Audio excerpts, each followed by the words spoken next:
Tem uma frase do Dostoiévski, que foi um filósofo e um jornalista do Império Russo no século XIX, que diz o seguinte: a melhor maneira de evitar que um prisioneiro escape é garantir que ele nunca saiba que está numa prisão. Bom, essa frase que circula na internet, na verdade, não está em nenhum dos livros dele. Mas ela me fez uma provocação. É difícil a gente realmente não saber que está numa prisão. No fundo, a gente sabe que está. Quando a gente acha que é muito legal ter um objeto de marca e se sente melhor porque participa dessa marca. Isso é uma prisão. Ou quando a gente visualiza o que é o metaverso do Zuckerberg. Quando a gente vai participar de uma eleição em que tem que optar entre duas cartas marcadas e dá isso o nome de democracia. Isso também é uma prisão. Ou quando a gente usa os nossos traços de caráter reativos, como mesquinharia, acusação, vingança, dissimulação, carência patológica, exibicionismo, compulsividade, vontade de oprimir, vontade de submeter ao poder de outro, e uma lista enorme do que a gente faz no dia a dia. De forma mais ou menos consciente, a gente sabe que está vivendo uma prisão, ou prisões, porque esses traços reativos nada mais são do que tentativas malogradas de escapar uma agonia interna que nos aprisiona, como o Reich bem explicou nos seus livros A Função do Orgasmo e no Psicologia de Massas do Fascismo. Então eu não sei se é 100% preciso dizer que para alguém não escapar de uma prisão seja necessário garantir que não saiba que está numa prisão.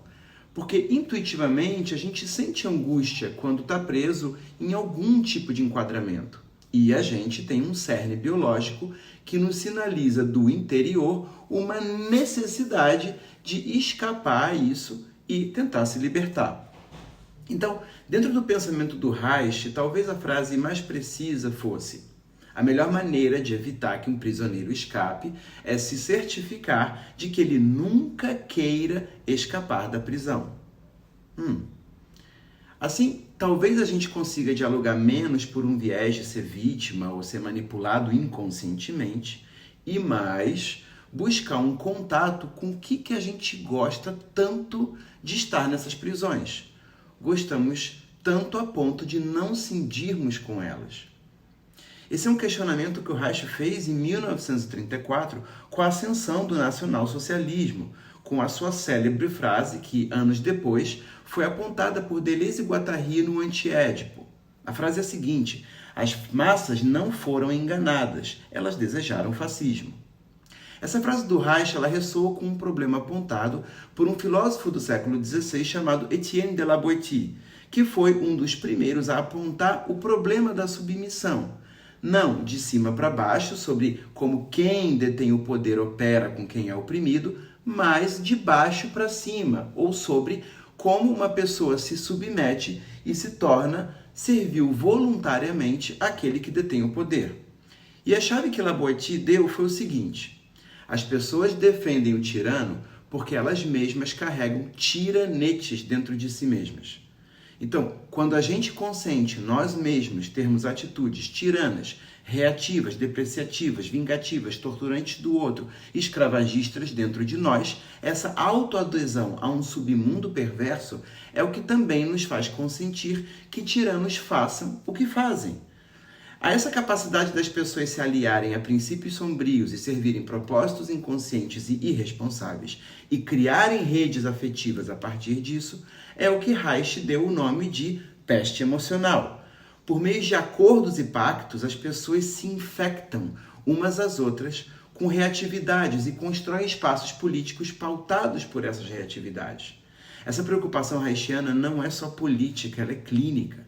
O Reich já dizia: se você expressa pela sua coraça uma formação defensiva ou reativa, como um sadismo feito em cima de outro, uma manipulação, um controle da vida do outro, ou demandas para que o outro venha te satisfazer eternamente, mesmo que essa relação não seja sustentável, esses traços de comportamento do caráter, eles não são individuais.